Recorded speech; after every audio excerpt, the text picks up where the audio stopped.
Est-ce que vous voulez bien vous présenter et expliquer votre rôle au sein du service d'espace info énergie?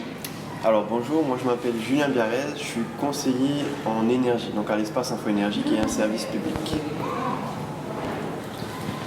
Pourriez-vous nous rappeler les missions et les objectifs de l'espace info énergie? Alors en fait, l'espace info énergie c'est un service public et nous ce qu'on va faire c'est qu'on va accompagner, conseiller les particuliers sur ce qu'on appelle la maîtrise de l'énergie. Donc on va parler des économies d'énergie, des éco-gestes par exemple. On va parler aussi de l'éco-construction. Donc comment est-ce qu'on peut construire en Polynésie avec le climat pour construire des maisons qui sont économes en énergie. Et on va parler aussi des énergies renouvelables. Donc si je continue, en fait, donc ça c'est nos missions principales, c'est de conseiller les particuliers. Ensuite, on va avoir une partie aussi de sensibilisation et de formation. On va sensibiliser par exemple les élèves dans les établissements scolaires. On va aussi faire des formations pour les adultes ou alors des formations pour les employés d'entreprise ou les associations. Donc ça c'est un peu notre travail, les particuliers et aussi la sensibilisation et la formation à la maîtrise de l'énergie. Pensez-vous qu'il est important de venir rencontrer les élèves? Pour quelles raisons? Alors ouais, je pense que c'est super important donc de sensibiliser les jeunes parce que c'est un peu c'est les futures générations, donc c'est important qu'ils sachent qu'est-ce qui va se passer avec la planète dans quelques années et qu'ils sachent adopter les bons gestes pour pouvoir un peu diminuer les conséquences du réchauffement climatique. Ça c'est une chose. La deuxième chose, pourquoi c'est important de sensibiliser les jeunes, c'est parce qu'à travers les jeunes, on va aussi réussir à sensibiliser les parents. Donc les jeunes, ils vont apprendre les éco-gestes, ils vont apprendre qu'est-ce que c'est que le réchauffement climatique. Et en retournant donc auprès des parents, auprès de leur famille, ils vont sensibiliser donc les parents et la famille. Donc ça, c'est aussi une chose qui est très importante. Diriez-vous que la Polynésie française est condamnée à rester dépendante du pétrole ou a-t-elle un avenir avec l'énergie verte?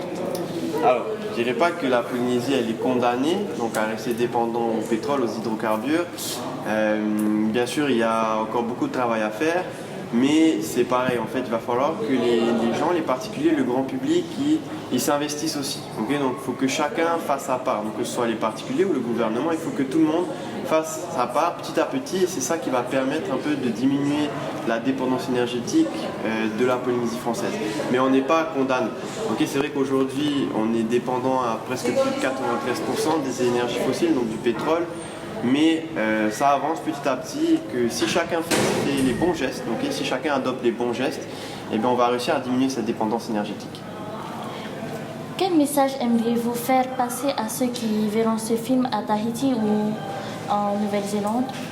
Alors justement, le message qui est important à faire passer, c'est que nous, donc l'espace info énergie, nous on s'occupe vraiment des comportements des gens. Donc on va avoir une influence sur l'usage, sur les gestes, sur les comportements des gens. Donc ce qui est important à savoir, c'est que chacun de nous, en tant qu'individu, on peut avoir un impact sur le réchauffement climatique. Donc il suffit de penser, de faire quelques gestes au quotidien qui permettent par exemple de faire des économies d'énergie. Ou alors on peut parler aussi des déchets, du tri de ces déchets. Donc juste quelques gestes au quotidien, si on arrive à les répéter dans le temps, ça va suffire si tout le monde fait ça. Ça ne sert à rien de se mettre des objectifs, de se dire ok on va essayer de faire 10 gestes et puis finalement on ne tient pas ces gestes dans le temps. Si chacun de nous fait au moins 1, 2, 3, 4 gestes quotidiennement tout le temps, eh bien, on va réussir finalement à diminuer l'impact du réchauffement climatique et donc à lutter contre le réchauffement climatique. Donc c'est pas la responsabilité de vous, de moi, de lui, c'est la responsabilité de tout le monde. Donc en tant qu'individu, on a chacun notre part à faire. C'est bon, merci. Merci à vous. C'est important, la fermeture. T'as coupé? On peut faire une fois si vous voulez.